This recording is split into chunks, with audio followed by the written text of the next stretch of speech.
Dersheme پوښتنه د دریو نمرو پوښتنه ده. Wie hoch darf eine rote Leuchte, die eine nach hinten herausragende Ladung gekennzeichnet, höchstens über der Fahrbahn angebracht sein? که تاسو یو موټر باندې بار کړی وي او د هغې بار لپاره کوم بار چې تاسو شاته د موټر نه ښکلی ده او اشارې هم پټې کړي دي د موټر، نو تاسو به اضافه یوه بله اشاره یا سور چراغ لګوئ چې شاته راتلونکو موټرونو ته معلوم سي چې دغه موټر باندې بار ده او دا اضافي یو چراغ یې لګولی دی زموږ دپاره. نو دا د سړک د سطحې نه حسابیږي تر جګوالي پورې. د سړک د سطحې نه باید دغه چراغ څومره لوړ وي، یعنی د سړک د سطحې نه نیولې تر آخره پورې چې کومه فاصله یا څومره لوړ وي هغه فاصله باید د 1.5 متر نه یا هغه لوړوالی باید د 1.5 متر نه زیات نه وي. یو درشمه پوښتنه د دریو نمرو پوښتنه ده. Bis zu welcher Höhe darf die Ladung nicht nach vorn über das Fahrzeug hinausragen؟ ته څومره لوړوالي پورې موږ نسو کولی د موټر په سر باندې یا دخ باندې دا بار مخکې راتیر کو. کله چې 2.5 متره bis دلته ویلی دی bis zu welcher، نو تر 2.5 مترو پورې چې کله بار لوړ موږ نسو کولی هغه بار د موټر په سر باندې تیر کو. دو درشمه پوښتنه د 2 نمرو پوښتنه ده. Sie haben einen 3 Jahre alten PKW gekauft und möchten diesen privat nutzen. تاسو یو موټر اخیستی چې 3 کاله مخکې لا ګرځېدلی هم ده او غواړئ چې شخصي وکاروئ. Die Hauptuntersuchung ist neu. Hauptuntersuchung یا TÜV دغه کومه معاینه چې د موټر سوې ده دی نوې سوې، هر معاینه 40 میاشتې وخت لري وایي دی نوې سوې ده. Welche Frist gilt für die nächste Hauptuntersuchung؟ یعنی څومره میاشتو پورې وخت لري چې د موټر په راتلونکي کې بیرته معاینه سي. 40 میاشتې وخت لري. هر TÜV 2 کاله ده چې 40 میاشتې کېږي. Ja, diese Frage wurde richtig beantwortet.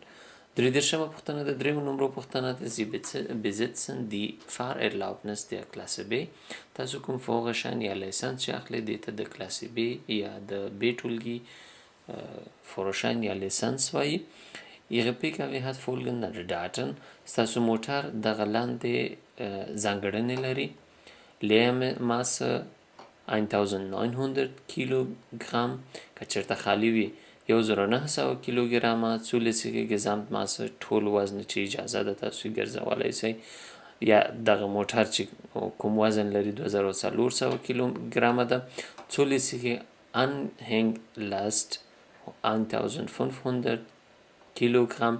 ورسره که کوم ټریلر تاسو تړئ هغه 1.5 کیلوګرامه. Welche Anhänger dürfen Sie mitführen؟ کوم انهنګه یا کوم ټریلر کولی شئ تاسو د همدې موټر پسې وتړئ چې د 3.5 یعنی 3500 کیلوګرامه نه وزن زیات نسی د موټر. تاسو کولی شئ د سره 1000 کیلوګرامه کوم بل انهنګر څه ده هغه وتړئ تر څو پورې چې دغه 3500 نسی. Ja, diese Frage wurde richtig beantwortet. Zerlöschende پوښتنه د 2 نمرو پوښتنه ده. Wie viel Anhänger dürfen hinter einen LKW der Klasse B mitgeführt werden؟ یو موټر چې دغه کلاسه B د B ټولګي ده د څومره ټریلرونه کولی شي ورپسې وتړي؟ یوازې یو دانه کولی شي ورپسې وتړي. Diese Frage wurde richtig beantwortet. 15 پوښتنه د 3 نمرو پوښتنه ده. Ein einachsiger Anhänger hat eine tatsächliche Gesamtmasse von 600 Gramm. Wie groß muss die Schutzlast mindestens sein؟ تاسو یو اکسله یا دغه 2 ټایرونه چې لري 4 ټایرونه 2 ټایره ټریلر د موټر پسې تړئ چې ټول وزن 600 ګرامه ده. نو څومره باید د دې شوتسلست هغه بوکسل چې د موټر او د ټریلر ترمنځ راځي او یو بل نیسي د دې وزن باید څومره وي؟ 4% باید وي چې 40 ګرامه کېږي. Welche Profiltiefe müssen alle Reifen Ihres Fahrzeuges am Hauptprofil mindestens aufweisen؟ ستاسو د موټر ټایرونه باید لږ تر لږه څومره غوښه ولري چې وکولی شي وګرځي او اجازه ولري؟ معنا 1.6 میلی متره باید د ټایر غوښه وي چې وکولی سي اجازه د ګرځېدو ولري. Diese Frage wurde richtig beantwortet. Labariavi Hechari.